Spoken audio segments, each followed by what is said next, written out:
एक दिन में पूरे भारत के अंदर हर घर के बाहर आवास लग सकता है अगर हर आदमी ये बोले कि मैं कर सकता हूँ। इन चिड़िया को, इस पक्षी को ये हमें गारंटी देनी चाहिए कि जब हमारे कच्चे घर थे, चिड़िया तेरा भी कच्चा घर था, टूट गया कोई बात नहीं, अब हमारे पक्के घर हैं, तो तेरे को भी पक्का घर दे रहे हैं, वापस आ जा, जहाँ भी है वापस आ जा। आज वो बचेगी, कल वो हमारे ही आंगन में कूदेगी और वो उससे हमें कभी कोई दिक्कत नहीं होने वाली, कभी कोई दिक्कत नहीं होने वाली है। इंसान को कभी किसी जीव जंतु से कोई दिक्कत नहीं होती है, लेकिन इंसान के हाथ में एक पावर है, जिसको मार सकता है उसको मार देता है, और जिसे डर के भागना तो उसे डर के भाग लेता है। बिल्कुल, यही तो होता है ना चाचा।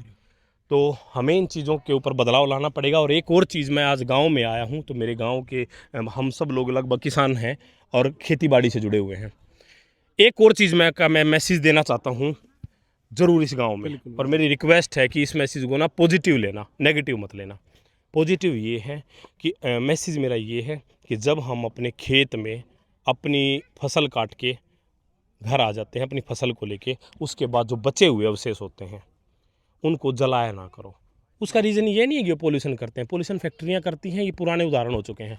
पॉल्यूशन तो फैक्ट्रियाँ भी कर रही हैं, हमारे किसान नहीं कर रहा है अकेला।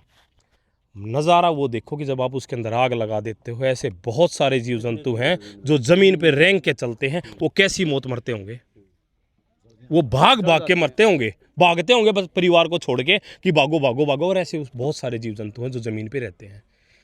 तो मेरी रिक्वेस्ट है कि उनको ऐसी मौत मत मारो, एक तिल्ली लगा के और साइड में बैठ के तमाशा मत देखो। बस मेरी ये रिक्वेस्ट है, अगर इसको पॉजिटिव लिया जाए तो इसके ऊपर भी एक बदलाव आ सकता है। अच्छी पहल है भाई, बिल्कुल बिल्कुल। तो पॉल्यूशन को नहीं, लेकिन इस चीज़ के ऊपर हम काम कर सकते हैं। किसी जीव की जान बचानी भी जरूरी है। किसी जीव की जान बचाओ, वरना एक समय ऐसा आएगा दाना भी रहता है, इस पक्षी का दाना भी, वो भी जल जाता है। हमने अपने खाने का लिया और घर की तरफ निकल गए ट्रॉली उठा के, बाकी को सब आग लगा दो। हमें ऐसा नहीं करना चाहिए।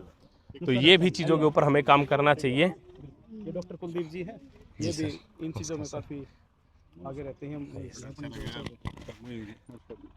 बस ये अपनी मुहिम है और इसी को लेके चलते हैं। और पक्षी आवास योजना के बारे में मैंने अपनी चीज़ों को आपको बताया, कैसा लगा? बहुत बढ़िया लगा आपका ये प्रोग्राम।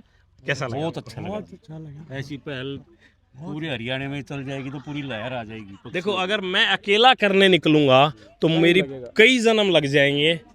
ये एक दिन में हो सकता है, एक दिन में हो सकता है, उसका एक तरीका है। मैं कर सकता हूँ। अगर हर आदमी ये बोल दे कि मैं कर सकता हूँ, तो एक दिन में पूरे भारत के अंदर हर घर के बाहर आवास लग सकता है। अगर हर आदमी ये बोले कि मैं कर सकता हूँ, मैं भी लगाऊंगा, तो एक दिन में लग सकते हैं। और मोहित को अगर सिर्फ जिम्मेदारी दोगे, मोहित अल्लाह तू ही लगा, हम अपना आराम से साइड में बैठे हैं, ले भाई तू पैसे ले भाई तू ये ले ना। मैं चाहता हूं कि ये आवास आपके हाथ में है, आप इसका कैसे भी जुगाड़ करके अपने घर के बाहर लगा लेना। मिस्त्री को बुलाओ, ईंटा कील का जुगाड़ करो, पर अपने हाथ से अपने घर के बाहर लगा लेना। बस जिस दिन ये बदलाव आ जाएगा, मैं वादा करता हूँ कि मेरे को आवास लगाने के लिए जगह ही नहीं मिलेगी कहीं भी। मैं देखूंगा अरे यार सबके बाहर तो लग गया, मैं कहाँ लगाऊंगा। बिल्कुल, सब अपने हाथ से लगाना और इस मुहिम को आगे बढ़ाना और अपना साथ और आशीर्वाद हमेशा बना के रखना।